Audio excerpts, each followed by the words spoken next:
Elijah Moore to the Browns. We'll break it down next on Fantasy Football Today in 5.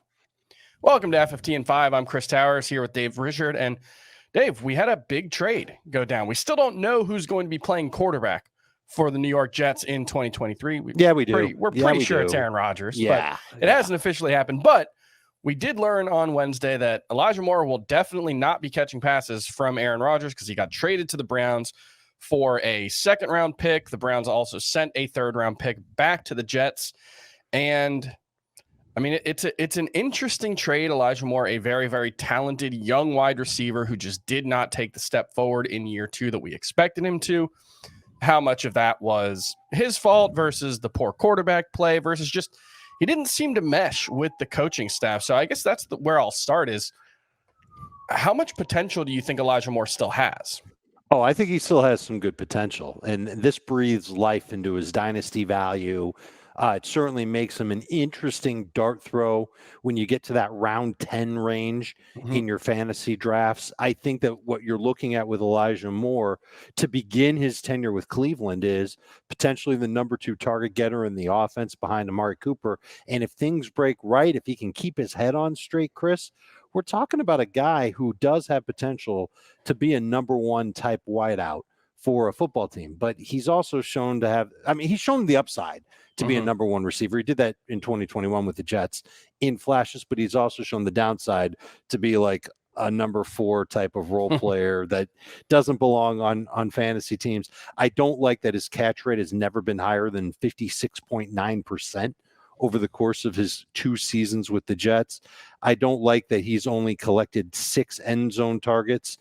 14 red zone targets with the Jets is pretty good. Does he get those types of opportunities with the Browns? You've got to worry about that a little bit just because of Nick Chubb being there. Their run-preferred style does make it a little bit harder to expect gobs of touchdowns from Elijah Moore. So I think you're hoping for volume, and you're hoping for him to make some splash plays after the catch. That is something that he did a lot of in college. I think he still has the potential to do it. I'm looking at him in round 10, and I'm pretty sure he'll be gone by then. There's going to be enough hype, and we'll see if things work out better. Then you can't take away the fact that he's going to get targets and he's going to be with Deshaun Watson. It's just a matter of how many targets will there be from Deshaun Watson in Cleveland. Yeah, one of the concerns that I would have is the Browns played 3 wide receiver sets just 58% of the time. That was the 12th lowest rate in the NFL. On passing snaps, only 75% of their passes were 3 wide receiver or more. So 3, 4, or 5 wide receiver sets. Sure. If this wasn't a team, I guess it kind of depends on, is he going to be an every down player? Does he play on the outside? Is this still Donovan Peoples-Jones on the outside and Moore is more of a slot receiver? But I will say, you mentioned his low catch rate. I think we know whose fault that is. When he was targeted by Zach Wilson, he had a 48.3% catch rate, 1.04 yards per route run, 5.6 yards per target. With literally anyone else throwing his way, and the Jets have not had any. Joe Flacco, Mike White, Josh Johnson, Chris Streveler. Give it to me. 65% catch rate, 1.4 yards per route run, 8.2 yards per target. Now, Deshaun Watson wasn't good last year. Granted, he hadn't played since 2020. That, right? Sure, yeah, that's the question is how much of a pass does he get for that? And do we still think Deshaun Watson, who, pretty much every year in Houston supported 2 wide receivers who averaged 60 yards per game? It was DeAndre Hopkins and Will Fuller at first, then Brandon Cooks and Will Fuller for that one season. So, there's the potential there if he can get back to that. Do you have those concerns, though? I don't think he's as good of a receiver as those other guys are. Certainly doesn't have the deep speed of Will Fuller. I don't think he's got the nuance of Brandon Cooks. We know he's not like DeAndre Hopkins. So I don't think he can get up to there. I am encouraged by that catch rate, though. I'm going to withdraw what I said about the catch rate for those first 2 seasons in New York, and that does make me feel a little bit better. One last thing you mentioned about where could he play. I think a lot of people kind of peg him for that slot receiver role. Maybe that's where he ends up with the Browns, but we saw him line up wide quite a bit with the Jets. In fact, more so out wide than in the slot in each of his 2 seasons there. I think that we're going to continue to see him be used in and out of that. And if they're going to use, you mentioned how many times they use 3 receiver sets or more in Cleveland, and it wasn't a lot. When they dial it down to 2 wide receiver sets, I still think he's going to be on the field. I think he'll be able to kind of oust Donovan Peoples-Jones from that. I would draft Elijah Moore, for example, ahead of Donovan Peoples-Jones.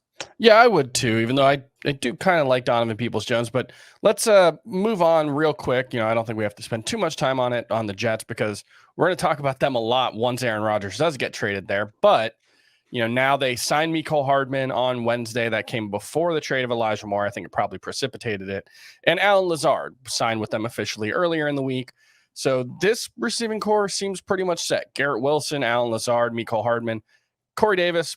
I don't think we think he's going to matter much. He might still get traded or released. But would you be willing to draft any of those guys except for Garrett Wilson? Oh, yeah. Yeah, I mean, it's not going to be with a priority pick. Wilson's going to be a priority. I almost sent out this tweet today, Chris. Garrett Wilson equals Devontae Adams.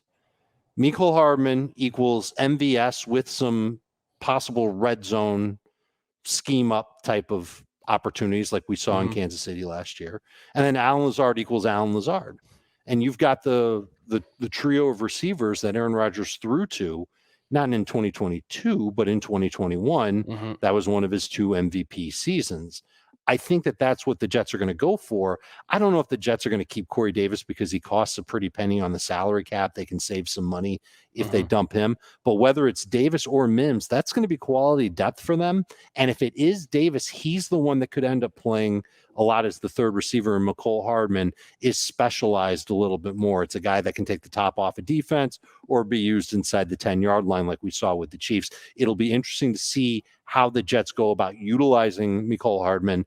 He's going to be in that round 11, 12 range for me. I'd rather have Elijah Moore, for example.